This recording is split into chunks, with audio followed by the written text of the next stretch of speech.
Hello everyone, welcome back to Shivi studyship. हम पढ़ रहे हैं सतीश चंद्रा जी की मेडिवल इंडियन हिस्ट्री। बुक बहुत ही इंपॉर्टेंट है, यूपीएससी के पर्सपेक्टिव से तो बहुत ज़्यादा इंपॉर्टेंट हो जाती है। और आप अगर हिस्ट्री की एक बेसिक नॉलेज चाहते हैं तो उसके लिए आपको ये बुक पढ़नी बहुत ज़रूरी है। आप चाहें तो मेरे टेलीग्राम ग्रुप को भी ज्वाइन कर सकते हैं, जहाँ पर आपको सभी लेक्चर की जो नोटिफिकेशन है वो बिल्कुल टाइम पर मिल जाएंगे। आज हम डिस्कस करने वाले हैं चैप्टर नंबर 3 को, जिसमें हम बात करेंगे साउथ इंडिया में जो चोला एम्पायर थे उसकी। यहाँ पर उसकी टाइमलाइन दी हुई है। इससे पहले ऑलरेडी 2 चैप्टर्स हम कंप्लीट कर चुके हैं। नीचे डिस्क्रिप्शन बॉक्स में आपको प्लेलिस्ट का लिंक मिल जाएगा, तो वहाँ से वो आप हमारे सभी लेक्चर्स को देख पाएंगे। इससे पहले मैं आर एस शर्मा की एशियन इंडियन हिस्ट्री को भी कवर कर चुकी हूँ, और साथ में अभी हमारी जो चल रही है एक इंडियन पॉलिटी की जो सीरीज़ है वो भी चल रही है, तो आपके एग्ज़ाम के परस्पेक्टिव से वो भी बहुत इंपॉर्टेंट हो जाती है। तो अब शुरू करते हैं हम इस लेक्चर को। वीडियो अच्छा लगे तो प्लीज़ लाइक करना, शेयर करना और चैनल को सब्सक्राइब कर लेना। अब लेक्चर को स्टार्ट करते हैं। इसमें हम बात करने वाले हैं साउथ इंडिया में रह रहे चोला एम्पायर की। हम सबको पता है जो चोला एम्पायर था वो कितना इम्पोर्टेंट था, तो इसमें आज हम उसी की बात करेंगे। पावरफुल किंगडम्स थे जो साउथ इंडिया में अराइज हुए थे, और जिस टाइम पर वो अराइज हुए थे वो टाइम था 6 से लेके 8 सेंचुरीज के बीच का। ठीक है, तो यहाँ पर काफ़ी सारे जो पावरफुल किंगडम्स है वो दिखाई देते हैं साउथ इंडिया में। इसमें जो सबसे इंपॉर्टेंट निकल कर आया, पहले वो था पल्लवास, ठीक है ना, पांड्यास, जिन्होंने डोमिनेट किया मॉडर्न तमिलनाडु को। आज जो हमारा तमिलनाडु है मॉडर्न टाइम का, उसमें उस टाइम पर पल्लव और जो पांडव थे उनका रूल था। Okay, the Cheras of modern Kerala and Chalukyas who dominated the Maharashtra और द डेक्कन। जैसे पल्लव और जो पांड्या हमारे आज के मॉडर्न तमिलनाडु में उस टाइम पर एग्जिस्ट करते थे, वैसे ही जो चेरास थे वो मॉडर्न केरला में, और जो चालुक्यास थे वो डोमिनेट करते थे महाराष्ट्र वाला एरिया और ये वो डेक्कन वाला एरिया। तो आप समझ गए होंगे ना, पल्लव और पांडव तमिलनाडु, जो चेरास थे वो केरला सबसे साउथ में जाके, और जो चालुक्यास थे वो महाराष्ट्र और डेक्कन वाले एरिया में। It was the Chalukyan king Pulakeshin second. जब हर्षवर्धन की जो डायनेस्टी थी, आपने सुना था हर्षवर्धन के बारे में, जब हमने पढ़ा था कि हर्षवर्धन जैसे ही साउथ में, हर्षवर्धन का पूरा रूल था नॉर्थ इंडिया पे, लेकिन जैसे ही वो साउथ में आने की कोशिश करते थे, जो पुलकेशिन सेकंड था, जो चालुक्य रूलर थे, ये हमेशा उनको एक बहुत ही कड़ी टक्कर देते थे, और हर्ष को कभी भी इन्होंने साउथ में आने ही नहीं दिया। ये वहीं से वहीं हर्ष को हरा दिया करते थे। ठीक है, और not allowed him to expand his kingdom toward the Deccan, और इन्होंने कभी उनको अपनी जो किंगडम थी, हर्ष की जो किंगडम थी, उसको डेक्कन में एक्सपैंड ही नहीं करने दिया। Some of these kingdoms such as the Pallava and the Pandyas have strong navies. देखिए, जो पांड्यास और जो पल्लव जो डायनेस्टी थी, उनके पास एक और एडवांटेज क्या थी कि उनकी बहुत ही स्ट्रॉन्ग नेवीज थी। ठीक है, किसकी? पल्लव और पांड्यास की बहुत ही स्ट्रॉन्ग नेवीज थी। They also played an important role in strengthening economic, religious, cultural relation with the countries of Southeast Asia and with China. और साथ में इनकी अब नेवीज थी। अब नेवी को बनाने का कुछ तो मोटिव होगा ना, ऐसा तो होगा नहीं नेवी बना के वहीं के वहीं रख ली, क्योंकि इनको अपने जो रिलेशन थे इकोनॉमिकल, रिलीजियस पर्पस के लिए, कल्चरल जो रिलेशन थे वो इनको स्ट्रॉन्ग करने थे जो साउथ ईस्ट एशियन कंट्रीज थी चाइना के साथ। और पहले यहाँ तक पहुँचने के लिए कौन सा रूट यूज़ होता था? जो सी रूट था उसी को यूज़ करते थे। और सी रूट को अगर आपको वहाँ तक पहुँचना है तो उसके लिए आपकी जो नेवीज़ है वो बहुत स्ट्रांग होनी चाहिए, क्योंकि उस टाइम पे जो समुद्री डाकू होते हैं वो भी लूट लिया करते थे, तो इसीलिए इन लोगों के पास बहुत ही स्ट्रांग नेवीज़ हुआ करती थी। Their navies enabled them to invade and rule some part of Sri Lanka for some time. इनकी नेवी इतनी स्ट्रांग थी कि वो इन्वेड भी करती थी। ऐसा नहीं है सिर्फ शराफत वाले काम करती थी, बल्कि इन्वेड भी करती थी दूसरे एरियाज को, और इसी के चलते उन्होंने कुछ पार्ट श्रीलंका का भी जीत लिया था, जहाँ पर इन डायनेस्टीज का पल्लव और पांड्यास का रूल चला। Chola Empire, which arose in 9th century, brought under its control a large part of peninsula. अब बात करते हैं चोला एम्पायर की। जो चोला एम्पायर का जो राइज था वो हुआ था 9th सेंचुरी में। ठीक है, it's control a large part of peninsula, और इसके अंडर बहुत बड़ा जो पेनिनसुला का पार्ट था वो था। पेनिनसुला क्या होता है? ये इंडिया का ये वाला पार्ट है ना, जो नीचे के साइड से, जो तीनों साइड से वाटर से पूरी तरह कवर है, इसी पार्ट को बोलते हैं पेनिनसुला। तो इसमें काफ़ी बड़ा हिस्सा किसके पास था? चोला एम्पायर के पास था। यहाँ पर आपने देखा था ऊपर के जो पावरफुल किंगडम्स थे जिनके बारे में हमने ऊपर पढ़ा, चेरा, ठीक है, चालुक्यास, ये किस टाइम से है? ये 6th और 8th सेंचुरी वाले टाइम पे आई।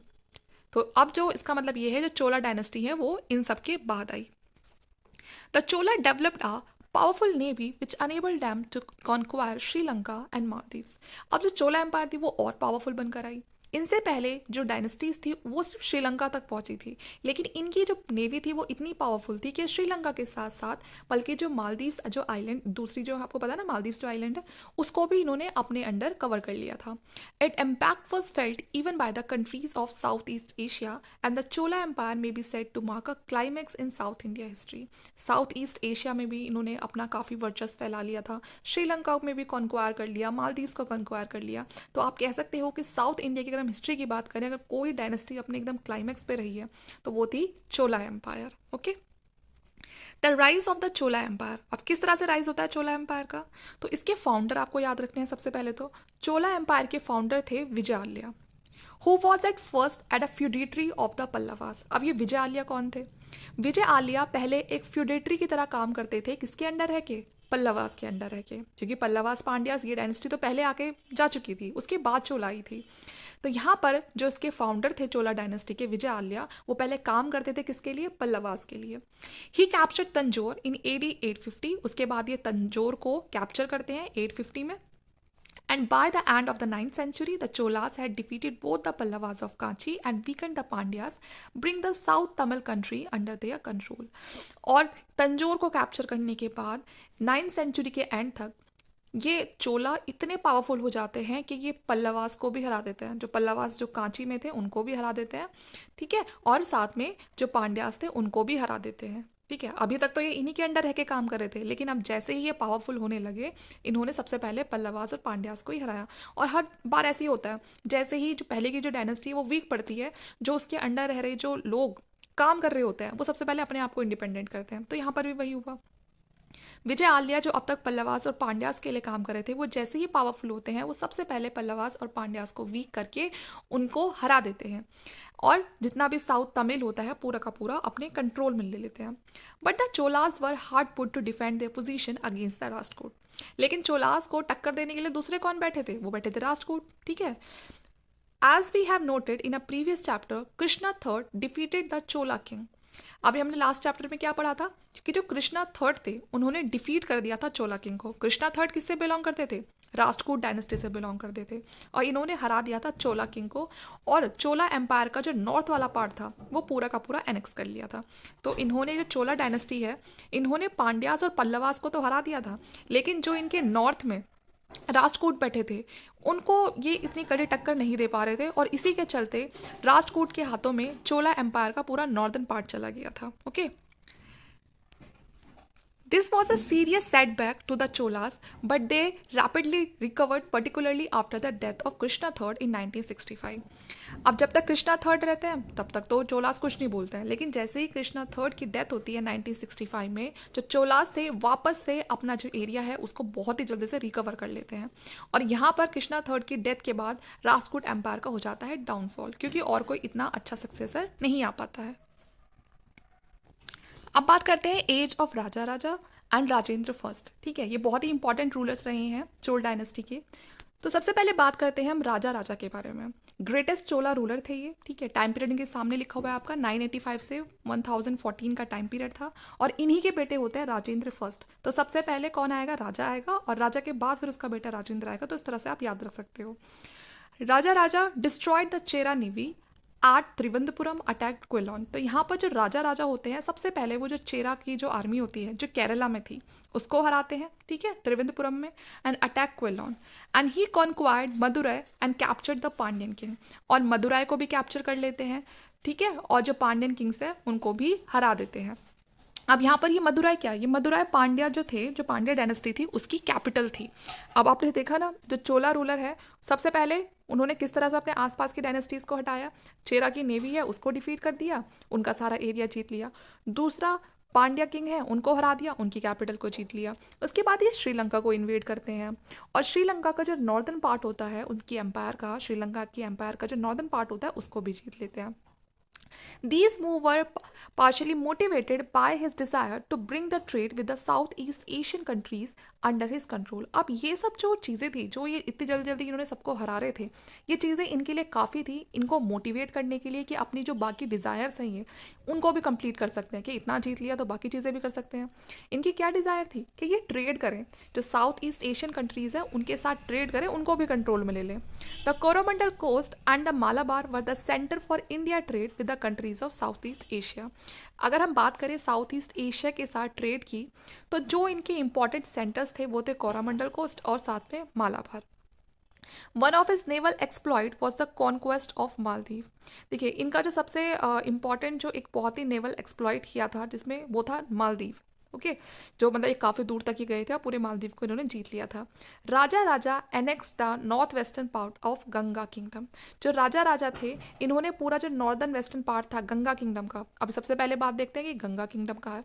तो ये गंगा किंगडम था कर्नाटका, ठीक है, कर्नाटका में था ये गंगा किंगडम। तो राजा राजा ने पूरा का पूरा जो नॉर्थ वेस्टर्न पार्ट था गंगा किंगडम का, जो कर्नाटका में था, उसको भी पूरा जीत लिया था। Rajendra has appointed heir apparent in his father's lifetime and had considerable experience in administration and warfare before his accession to the throne। देखिए, जो राजेंद्र अब आए, राजा राजा के बाद कौन आएंगे? राजेंद्र आएंगे। लेकिन राजेंद्र इससे पहले कि किंग बन थे, अपने फादर के अंडर रहकर उनको इतना ज़्यादा एक्सपीरियंस हो गया था कि एडमिनिस्ट्रेशन को कैसे चलाया जाएगा, ठीक है, वॉरफेयर में कैसे पार्टिसिपेट किया जाता है, जो भी वो टेक्निक्स होती थी वो सब सीख चुके थे इससे पहले कि वो थ्रोन पर बैठते। ही carried forward the annexation policy of Raja Raja by completely overrunning the Pandyas and Cheras country and including them in his empire।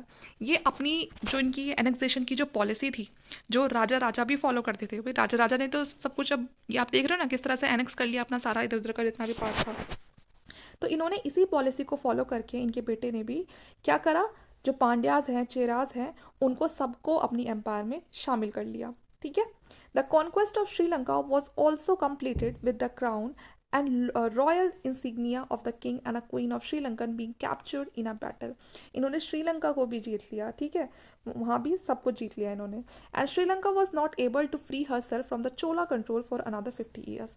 और यहाँ तक कि इस तरह जीता कि अगले 50 साल तक जो श्रीलंका था वो अपने आप को चोला के कंट्रोल से फ्री ही नहीं कर पाया। Raja Raja and Rajendra first marked their victories by erecting a number of Shiva and a Vishnu temple at various places। ये अपनी जीत को दिखाते कैसे थे कि जहाँ भी इनको जीत मिलती थी, जहाँ भी इनकी विक्ट्री होती थी, वहाँ पर ये जो शिवा हैं, जो विष्णु टेम्पल है, उनको बनवा दिया करते थे। और जहाँ भी जीतते थे वहीं एक टेम्पल, तो इस वजह से उस टाइम पे बहुत सारे आपको टेम्पल मिलेंगे शिव के और विष्णु के। The most famous of these were the Brihadeshwara temple at Tanjore. इनमें जो सबसे इंपॉर्टेंट टेम्पल है वो है बृहदेश्वर टेम्पल, जिसे तंजौर में बनाया गया था। ये कंप्लीट हुआ था 1010 में। The Chola ruler adopted the practice of having an inscription written on the wall of this temple। ये जहाँ भी टेम्पल्स बनवाते थे उसकी जो वॉल होती थी, ठीक है, उस पर ये लिखवाया करते थे, ठीक है, अपने बारे में या कोई भी जो प्ले वगैरह है या किसी भी अगर जो रिलीजियस थीम के ऊपर, giving a historical narrative of their victories, ठीक है, या फिर अपनी जो जीत की गाथाएं हैं उन्हें लिखवाते थे। This is why we know a great deal more about the Cholas and their predecessor. इसीलिए हमें उनके बारे में बहुत कुछ पता है क्योंकि वो लिखवा कर गए हैं उन वॉल वगैरह पे। One of the most remarkable exploit in the reign of Rajendra I was the march across Kaling to Bengal, in which the Chola armies crossed the river Ganga and defeated two local kings। अब देखिए, Rajendra first के time पे ये कलिंग से बंगाल भी जाते हैं, ठीक है, और जो चोला आर्मीज होती हैं वो रिवर गंगा को क्रॉस करती हैं और वहाँ पर रहने वाले जो दो लोकल किंग्स होते हैं उनको डिफीट भी करती है। This expedition which was lead by the Chola general took place in 1022, ठीक है, और ये किसने, जो चोला जनरल थे, 1022 में ये जो एक्सपेडिशन है उसको किया जाता है।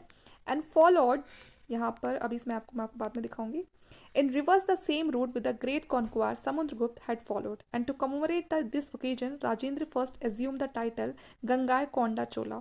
और इस एरिया को उन्होंने जीत लिया था, वहाँ पर जो दो किंग थे उनको भी मार लिया था। इस चीज़ को उन्होंने एक पहचान देने के लिए, ठीक है ना, उसे मतलब एक मेमोरियल बनाने के लिए उस जगह को, तो इन्होंने अपने आप को एक टाइटल दिया जिससे कि लोग जान सके कि हाँ इन्होंने उसको जीता था, इन्होंने गंगा को पार करा था। तो इन्होंने खुद को क्या टाइटल दिया, गंगाय कोंडा चोला, ठीक है, the Chola who conquered Ganga, ठीक है, वो चोला जिसने गंगा को भी जीत लिया। he built a new capital near the mouth of Kaveri river. इन्होंने अपनी एक नई कैपिटल बनाई कावेरी रिवर के किनारे एंड कॉल्ड इट गंगाई कोंडा चोलापुरम। और इस सिटी का नाम क्या रखा, गंगाईकोंडा चोलापुरम, ठीक है, जिसे इन्होंने कावेरी रिवर के पास बसाया। The city of the Chola who conquered Ganga, कि ये चोलास की सिटी है जिन्होंने गंगा को जीता है। ओके, ये आपके सामने मैप है, ये इंडिया का पूरा जो पेनिनसुला वाला पार्ट है, ठीक है। इसमें आप देख सकते हैं कि यहाँ पर पांड्यास थे, ठीक है, ये पूरा चोला किंगडम था, जो बाद में पूरा ये सारा जीत लेते हैं ये, ठीक है। ये कावेरी रिवर है जहाँ पर इन्होंने क्या बसाया था, गंगाईकोंडा चोलापुरम, जिसे हमने अभी पढ़ा। ये ऊपर यहाँ पे चालुक्यास थे, वैनगी के। ओके, तो ये आप मैप से आइडिया लगा सकते हैं। यहाँ पर आप और, ठीक है, ये कलिंग है, कलिंग से पूरे बंगाल तक ये जाते हैं और इस एरिया को जीतते हैं। अब आगे देखते हैं। तो आज के लिए हम इतना ही कवर करेंगे, ठीक है। बाकी जो हमारा पार्ट है वो हम कल पढ़ेंगे, वरना तो वीडियो बहुत लंबा हो जाएगा। राजेंद्र फर्स्ट के और एक्सपेडिशन के बारे में हम कल जानेंगे। वीडियो आपको कैसा लगा प्लीज़ कमेंट करके मुझे ज़रूर बताइएगा। अच्छा लगे तो प्लीज़ लाइक करना, शेयर करना, और आपको कोई भी प्रॉब्लम आती है तो मुझसे कमेंट करके आप पूछ सकते हैं। Thank you.